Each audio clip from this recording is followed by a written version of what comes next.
A very good morning to all students. As you know very well, we almost complete our the whole syllabus of the class 12 business studies, and we also revised all that each topic from the every chapter of the class 12 business studies. So after completing the whole syllabus and after revising the whole syllabus, in the last few videos we discussed a lots of the important board questions which are related to the different topics and the important case studies as well as the important subtopic which are related to the COVID-19 pandemic.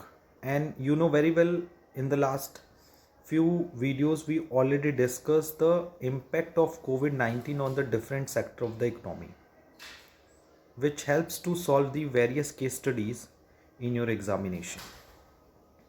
Basically कुछ case studies ऐसी भी देखने को मिलेंगे जो कोविड-19 पे based करती हैं.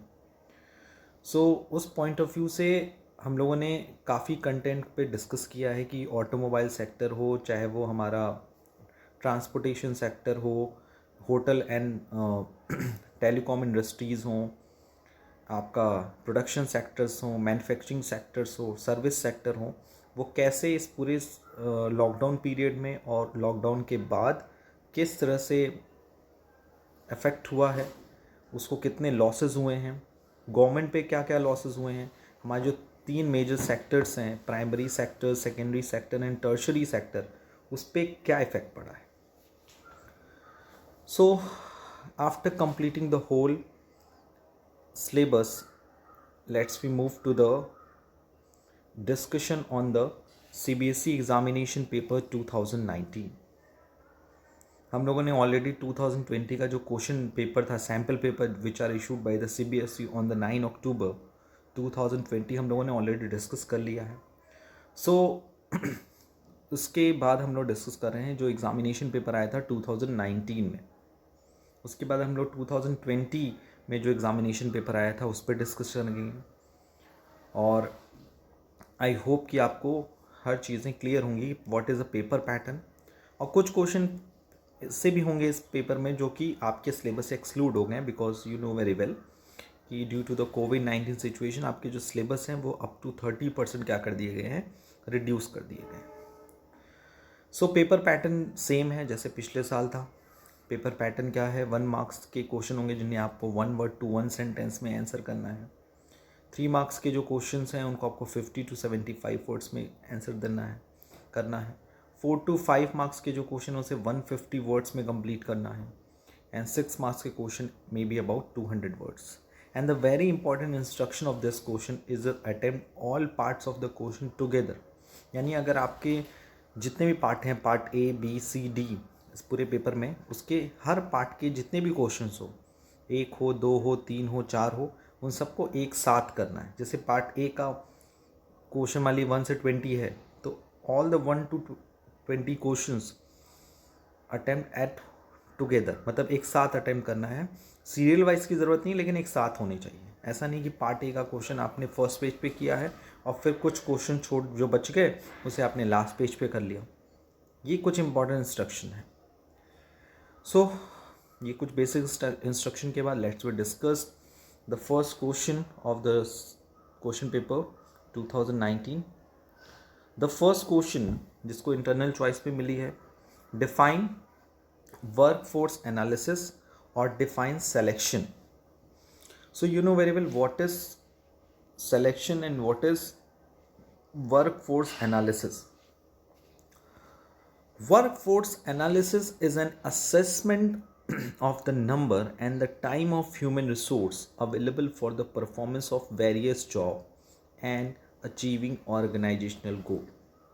यानी वर्कफोर्स एनालिसिस एक असेसमेंट है जिसमें हम जितने भी ह्यूमन रिसोर्स हैं और अवेलेबल हैं आपके बिजनेस ऑर्गेनाइजेशन में, उनको हम लोग बोलते हैं वर्कफोर्स. 2 टर्म आता है इसमें, एक workforce and work load. Workforce में हम क्या करते हैं, हम ये डिसाइड करते हैं कि कितने फोर्स हमारी तरफ से है, मतलब कितने number and type of human resource available हैं किसी काम को कंप्लीट करने के. वर्कलोड मतलब कितनी रिक्वायरमेंट है। सो वर्कलोड एंड वर्कफोर्स का जो डिफरेंस होता है वही ये निकालता है कि हमें कितने एम्प्लॉयज़ की ज़रूरत है अपने ऑर्गेनाइजेशन में। Second is selection. What is selection? Selection is just like a decision. You know very well what is the meaning of decision. When we have a lots of option and we can choose only one option, it is called a decision. So in short word, we can say that selection is a process of choosing from the among the pool of prospective job candidate developed at the stage of recruitment.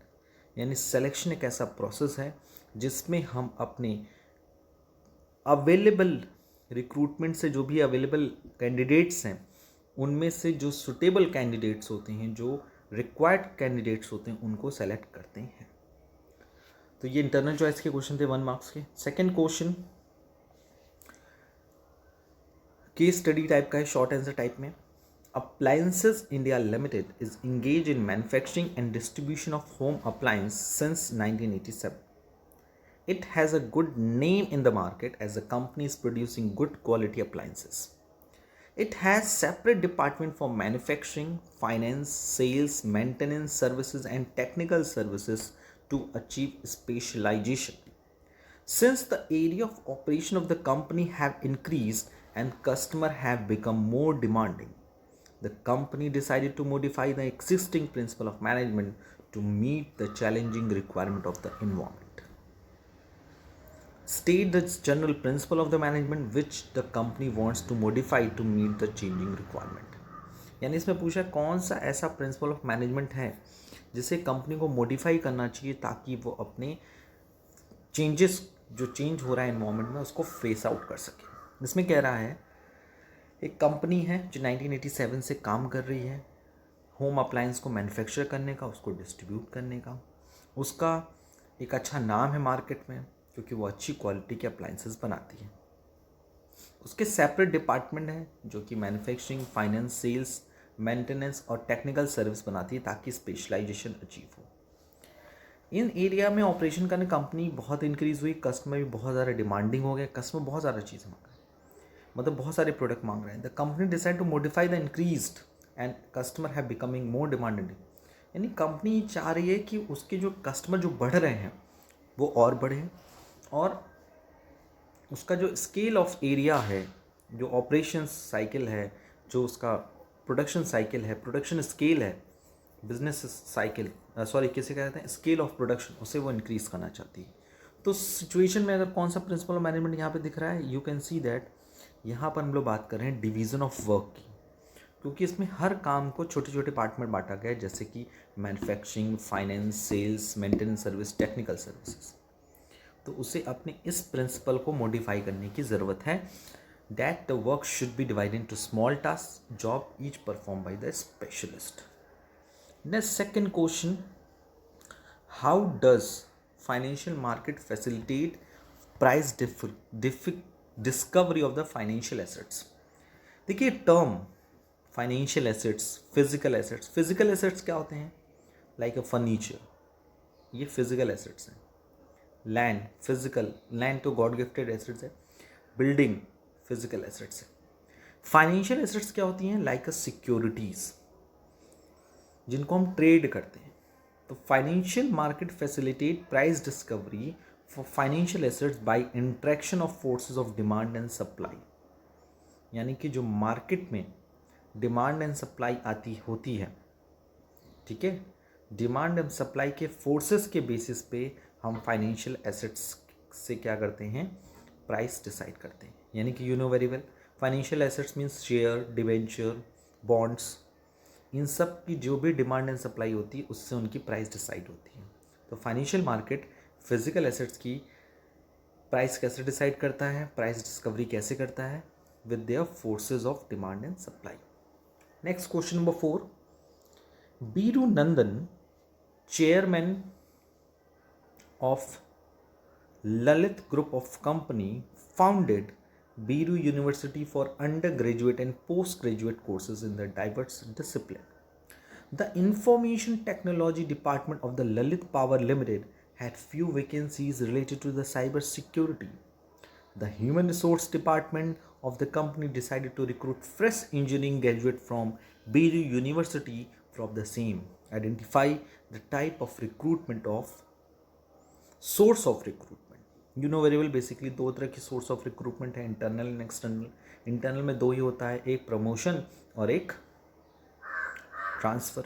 External में बहुत सारे options होते हैं, जैसे कि आपने employment exchange से, casual collar से, ठीक है, और आपके रेफरेंसेस से, बैकग्राउंड चेकिंग से, जो रिकमेंडेशन ऑफ एम्प्लॉयज़ हैं, कैंपस सिलेक्शन हो गया. तो यहाँ देखिए, यहाँ पे लिख रहा है कि एक बीरू जो है वो एक चेयरमैन है ललित ग्रुप ऑफ कंपनी का, जिसने फाउंडेड किया बीरू यूनिवर्सिटी, जिसमें कई तरह के under graduate and post graduate courses भी हैं. आईटी डिपार्टमेंट जो है ललित पावर लिमिटेड का, उसे कुछ वैकेंसीज चाहिए ताकि वो साइबर सिक्योरिटीज़ पे वर्क कर सके. तो जो एचआरडी डिपार्टमेंट था बीरू यूनिवर्सिटी का, सॉरी जो उस कंपनी का ललित पावर लिमिटेड का, उसने डिसाइड किया कि वो बीरू यूनिवर्सिटी के जो इंजीनियरिंग स्टूडेंट है फ्रेश, उनको वो जॉब देगा, रिक्रूट करेगा. तो ये एक तरह का कैंपस सिलेक्शन हुआ ना, कि इसमें कैंपस में गए और कैंपस से के बच्चों को सिलेक्ट किया, तो it is called campus recruitment. Next, number 5, Varsha Jain after completing her fashion designing course from Indian Institute of Fashion Technology planned to enter into the designer clothing venture. She had to address issues like her target customer, channel of distribution to be used, pricing policy, identify the type of plan that Varsha Jain needs to develop, provide direction and scope to her organization in the long run. इसमें question में पूछ रहा है कौन सा type of plan है ये, type of plan. इसमें वर्षा जैन ने अपना फैशन डिज़ाइनिंग कंप्लीट किया. तो पहले तो मैं बता दूं, टाइप ऑफ प्लान आपके कोर्स से हट चुका है, लेकिन तब भी मैं समझा देता हूँ. देखिए इसमें क्या डिसाइड हो रहा है कि वर्षा जैन ने MBA डिज़ाइनिंग कोर्स कंप्लीट किया IIFT से, और उन्होंने एक वेंचर स्टार्ट किया डिज़ाइनिंग क्लॉथिंग का. उसने देखा कि कई सारे टारगेट कंज्यूमर उसे करने पड़ेंगे, चैनल ऑफ डिस्ट्रीब्यूशन भी यूज़ करना पड़ेगा, प्राइसिंग पॉलिसी. तो यहाँ पे आप देखिए कि स्ट्रैटेजी बन रही है, क्योंकि वो चाहती है कि उसे एक डायरेक्शन मिले, स्कोप मिले उसके ऑर्गेनाइजेशन को लॉन्ग रन में. तो स्ट्रैटेजी क्या होती है, हमेशा लॉन्ग रन में काम करती है. ठीक है. Next is number 6. Question number 6 is state any two development function और of Security and Exchange Board of India. Yes, second is what is meant by allocative function of financial market. Basically developmental function क्या क्या होते हैं अगर हम बात करें सेबी के, security and exchange board of India, it trains intermediary of the security market.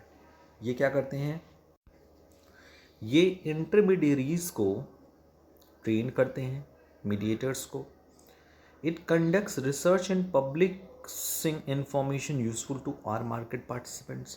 जो मार्केट पार्टिसिपेंट्स हैं उनको इम्पॉर्टेंट इंफॉर्मेशन पब्लिश करते हैं, रिसर्च कराते हैं. It undertakes major to develop the capital market by adapting a flexible approach. और ये develop करते हैं किसको, कैपिटल मार्केट को, ताकि फ्लेक्सिबल अप्रोच हो सके. इसके अपोजिट में क्वेश्चन है what is the mean by allocative function of financial market. So allocative function of financial market means जो फंड आ रहा है मार्केट में उसे एलोकेट करना, डिवाइड करना in the different option of the investment. So allocative function of the financial market means allocating और directing fund available for investment in their most productive investment opportunities. मतलब जो आपके डिफरेंट ऑप्शन गिवन हैं जहाँ जहाँ आप invest कर सकते हो, आपको ये ऑप्शन मिलता है कि आपको ये इन्वेस्टमेंट करने का मौका मिले. So what is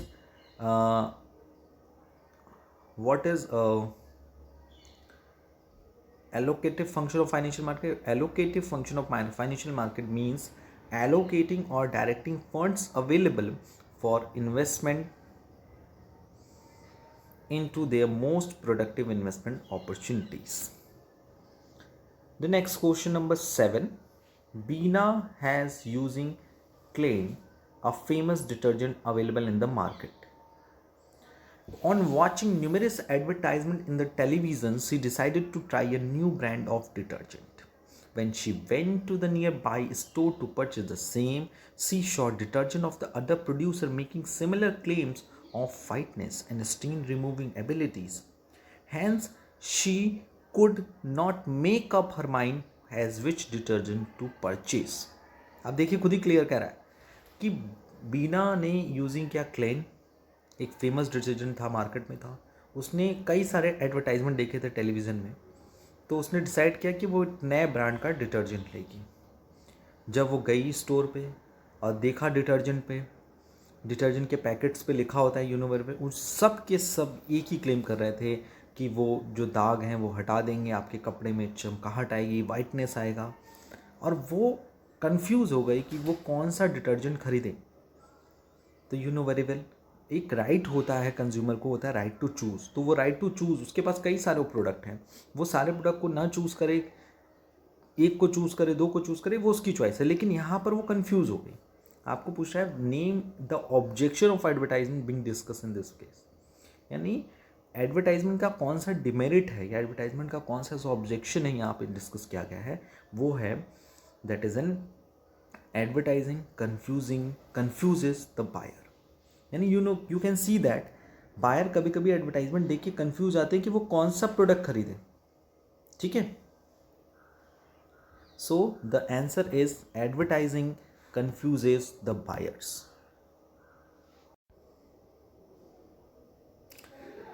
So the question number 8 is, give the meaning of physical distribution as an element of marketing mix.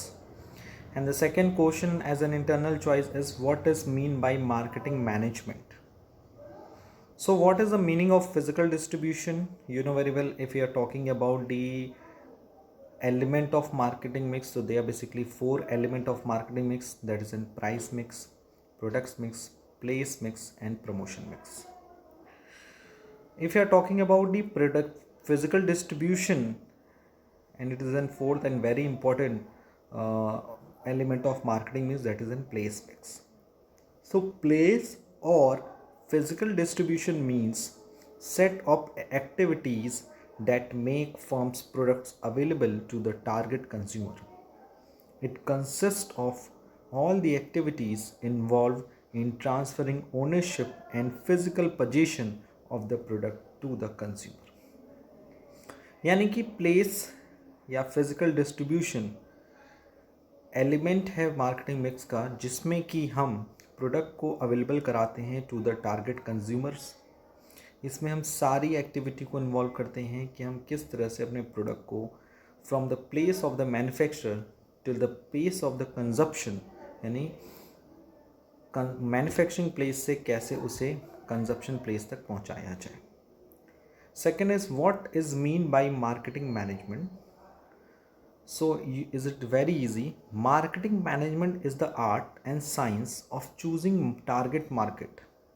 यानी मार्केटिंग मैनेजमेंट एक आर्ट है या साइंस है जिसमें हम टारगेट मार्केट को चूज़ करते हैं, and getting, keeping and growing customer, and जो कस्टमर हैं उनको गेट करते हैं, कीप करते हैं, ग्रो करते हैं through creating, delivering and communicating superior customer value of the management. यानी कि मार्केटिंग मैनेजमेंट एक ऐसा आर्ट या साइंस है जिसमें हम टारगेट मार्केट को चूज़ करते हैं और अपने कस्टमर को बढ़ाते हैं ताकि हम सुपीरियर कस्टमर वैल्यू डिसाइड कर सकें, यानी मार्केट में कस्टमर हमें priority they over the deficient marketers. Next is question number 9. Question number 9 from the section B, that is an JTM Limited launch Buddy Line and exercise book and comprehensive stationery brand name comprising of ball pens, gel pen and geometry boxes. After identifying the target market and understanding the needs and wants of the consumer of the market, all their products were a lot of good quality and eco-friendly but expensive. They wanted to distinguish their product from that of their competitors. They spent lot of efforts, time and money in creating the brand name, as they knew that without a brand name they can only create awareness for the generic products and can never be sure of the sale of their product. The efforts paid off and the demand for the product started growing. The customer liked the brand and become habitual to it. JTM limited ने एक अपना product body line एक exercise book launch की जिसमें comprehensive stationery brand name के comprise थे, ball pen थे, gel pen थे, ज्योमेट्री बॉक्स थे। और आफ्टर उन्होंने टारगेट मार्केट को आइडेंटिफाई किया, कस्टमर के नीड एंड वांट को समझा और सारे प्रोडक्ट जो थे गुड क्वालिटी के थे, इको फ्रेंडली थे, लेकिन थोड़े महंगे थे। वो अपने प्रोडक्ट को अपने कॉम्पिटिटर से अलग बनाना चाहते थे। उन्होंने काफ़ी पैसा खर्च किया, टाइम खर्चा किया, मनी खर्चा ताकि एक ब्रांड नेम बने, क्योंकि as they knew that without a brand name वो अपने प्रोडक्ट को सेल नहीं करा सकते। They can only create awareness for the generic product and can never be sure of the sale of their product. यानी अगर ब्रांड नेम नहीं होगा तो वो अपने प्रोडक्ट को का जो जेनरिक प्रोडक्ट सिर्फ अवेयरनेस करा सकते हैं, लेकिन उसका सेल नहीं बढ़ा सकते। और इस एफर्ट का रिजल्ट ये हुआ कि डिमांड बढ़ी प्रोडक्ट की और कस्टमर ने उस ब्रांड को लाइक किया और उसके हैबिचुअल हो गए। They did not mind paying a higher price. उन्होंने हायर प्राइस पे ध्यान नहीं दिया, किसने? कस्टमर्स ने। Over a period of time it becomes a status symbol to buy Bodyline brand because of its quality। कुछ समय बाद लोगों के मन में ये एक सैम्बल क्रिएट हो गया, एक परसेप्शन क्रिएट हुआ कि Bodyline का जो स्टेशनरी है वो एक ब्रांडेड प्रोडक्ट है, वो उसकी क्वालिटी के लिए जाना जाता है। The consumer felt pride in using them. Consumer को उस तरह के प्रोडक्ट को यूज़ करने में अपने में क्या लगा? प्राइड महसूस। यानी ब्रांड इतना ज़्यादा फैल गया। इसमें पहला इंपॉर्टेंट बहुत ही क्लियर दिया हुआ है, identify the marketing management philosophies followed by the JTM limited. इसमें सिर्फ कस्टमर के नीड एंड वांट्स पे ही ध्यान नहीं दिया गया है, इसमें कस्टमर के नीड एंड वांट्स के साथ साथ सोशल रिस्पॉन्सिबिलिटी पे ध्यान दिया गया है, क्योंकि ऐसे प्रोडक्ट उसने सेल करना स्टार्ट किया। You can see that good quality and eco friendly products, ऐसे प्रोडक्ट जिनकी क्वालिटी भी अच्छी है, वो इको फ्रेंडली भी है, एक्सपेंसिव हैं लेकिन इको फ्रेंडली भी हैं। तो in this paragraph the societal marketing philosophies were followed by the JTM limited. Second, explain the advantages of the term specified in this above. इसमें तो ब्रांडिंग का नाम नहीं देना चाहिए, लेकिन अगर आप पूरा देखोगे तो उसमें ब्रांडिंग वर्ड पे भी काफ़ी फोकस किया गया है कि ब्रांड नेम नहीं रहेगा तो हम सिर्फ अवेयरनेस ला सकते हैं, सेल नहीं इंक्रीज़ कर सकते। ब्रांड को लोगों को पसंद किया, लोग उस ब्रांड के लिए ज़्यादा पैसा देने को तैयार हैं, वो पे स्टेटस सिंबल बन गया है, कस्टमर्स को यूज़ करते तो प्राइड महसूस। तो ब्रांड का बहुत फ़ायदा है। ब्रांड का फ़ायदे कौन कौन से हैं? जैसे हम प्रोडक्ट को डिफ्रेंशिएट कर सकते हैं, एडवर्टाइज करा सकते हैं, प्रोडक्ट को ईजिली डिस्प्ले करा सकते हैं, प्राइसिंग अलग अलग कर सकते हैं ब्रांड के हिसाब से। Okay, next question is question number 10. The question number 10 is, Meeta has a successful ice cream business at Bikaner, namely Smart Flavors. Her ice cream are utterly delicious. She makes ice cream from fresh milk and same are available in a wide range of flavors and packs. She sets viable business objective and works with the same in mind in order to ensure that the customer will come back for purchasing. यानी मीता एक successful ice cream business चलाती है बीकानेर में, जिसका नाम है smart flavour. उसका ice cream बहुत ही स्वादिष्ट है, इसलिए क्योंकि उसने आइसक्रीम जो बनाई है वो फ्रेश मिल्क से बनाई है और उस आइसक्रीम के कई सारे फ्लेवर्स हैं, कई सारे पैक्स हैं। कई तरह के बिजनेस ऑब्जेक्टिव अचीव करने के बाद works with the same in the mind to ensure customer will come back for purchasing. उसे पता था कि कस्टमर ज़रूर कस्टमर उसके प्रोडक्ट को खरीदेंगे। Having the first mover advantage, her business was doing well. To earn higher profits, she started cutting cost. This would sometimes lead to delay in delivery, and the ice cream was not reaching the market in time. Over a period of time, the demand for her ice cream declined, and because of its competitor entering the market, she lost some of her market share to competitor. तो अच्छे दिन भी थे, बुरे दिन भी आ गए कि मीता ने अपनी कॉस्ट कम की, अच्छा बिजनेस चलाया, लेकिन डिलीवरी में डिले कारण उसके प्रोडक्ट कई सारे मार्केट में टाइम पे नहीं पहुंच पाते थे, जिससे उस प्रोडक्ट यानी उसके आइसक्रीम की जो डिमांड थी वो कम हो गई। कई सारे कॉम्पिटिटर भी मार्केट में आ गए। She loss some of her market share to competitor. वो कुछ कॉम्पिटिटर अपने कॉम्पिटिटर से कुछ मार्केट भी हार गई। मार्केट हार मतलब उसका जो टारगेट मार्केट था वो कम हो गया। कुछ मार्केट पे उसके प्रोडक्ट सेल नहीं होते थे, किसी और के सेल होते थे। At the beginning of summer season she got back to back order for supply 4000 ice cream pack of different flavours of a special occasion. यानी समर के सीज़न के बिगनिंग में ही उसे ऑर्डर मिलना स्टार्ट हुआ। 4000 आइसक्रीम पैक्स, वो भी डिफरेंट फ्लेवर्स के। To ensure that the task were completed and order delivered in time, she hired additional worker. काम समय पर पूरा करने के लिए और डिलीवरी टाइम पे करने के लिए उसने एडिशनल वर्कर हायर की। Thus able to produce and deliver the ice cream packs but a higher production cost. उसने प्रोडक्ट प्रोड्यूस तो किया, डिलीवर भी तो किया, लेकिन प्रोडक्शन कॉस्ट बढ़ गया। While completing activities and finishing given task achievement, Mila realized that she was ignoring one of the important aspect of the management. उसने बहुत बड़ा important aspect management का इग्नोर किया है। एंड आपको बताना है identify the aspect of management that has been ignored by Meeta and also explain the same with an example. आपको बताना है कि मीता ने कौन सा एस्पेक्ट ऑफ मैनेजमेंट इग्नोर किया है और also explain the same with the example, help of an example. आपको उसको एग्जाम्पल के थ्रू समझाना है। So according to me the very important term is efficiency and effectiveness. You know very well what is efficiency. Efficiency means doing the task correctly and with minimum cost, and effectiveness means doing the right task, completing activities and achieving goals. यानी effectiveness का मतलब सिर्फ इतना होता है कि आपने काम सही किया, काम को कंप्लीट किया, गोल अचीव किया। एंड इफ़िशियंसी का मतलब होता है आप काम सही करने के साथ साथ मिनिमम कॉस्ट पे करो, मैक्सिमम यूटिलाइजेशन ऑफ रिसोर्सेज करो।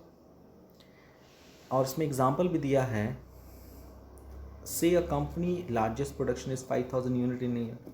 To achieve this target the manager has to operate on double shift due to the power failure most of the time. The manager is able to produce 5000 unit but the higher production cost. In this case manager was effective but not so efficient. वही समझाया उसने। In the above situation, if the manager was able to production target but at a higher cost, he would be ineffective but not inefficient. यानी उसमें आपने देखा होगा कि वो बंदा यानी इस पूरी कंपनी में एडिशनल लेबर को हायर किया गया आइसक्रीम प्रोड्यूस करने के लिए, ताकि टाइम पे हो सके, टाइम पे डिलीवर हो सके। तो उसके लिए उसने इफ़िशिएंट रखा है, इफ़ेक्टिव रखा है, इफ़िशिएंट नहीं है। इफ़िशिएंट और इफ़ेक्टिवनेस में डिफरेंस होता है। You are the efficient. Efficient आप तब होंगे जब आप काम करते हैं with the least production cost, with the maximum utilisation of the resources. Effective, जैसे मैं कहूँ मैं इफेक्टिव कब हूँगा, मैं इफेक्टिव तब माना जाऊँगा जब मैं टाइम कंप्लीट करता हूँ, मैं काम कंप्लीट करता हूँ टाइम पे। इफ़िशिएंट कब माना जाऊँगा, जब मैं काम टाइम पे कंप्लीट करने के साथ साथ मिनिमम रिसोर्सेज पे कंप्लीट करता हूँ। ओके, नेक्स्ट इसमें एक वर्ड दिया हुआ है that is then, next is question number 11।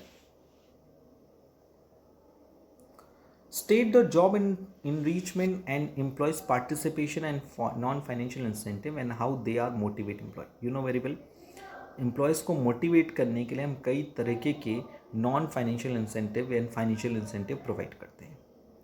So job enrichment means that designing the job include greater variety of work content, required higher level of knowledge, give worker more autonomy and responsibility, and provide the opportunities for the personal growth and a meaningful work experience. यानी किसी worker जो कि existing काम करने में उसका मन नहीं है या वो ऑलरेडी उस काम को काफ़ी अच्छे से सीख चुका है, तो उसको मोटिवेट करने के लिए हम उसको चैलेंजिंग जॉब देते हैं या उसकी हायर लेवल की जॉब देते हैं, उसको मोर ऑटोनॉमी देते हैं, मोर रिस्पॉन्सिबिलिटी देते हैं ताकि वो और अच्छे से काम कर सके.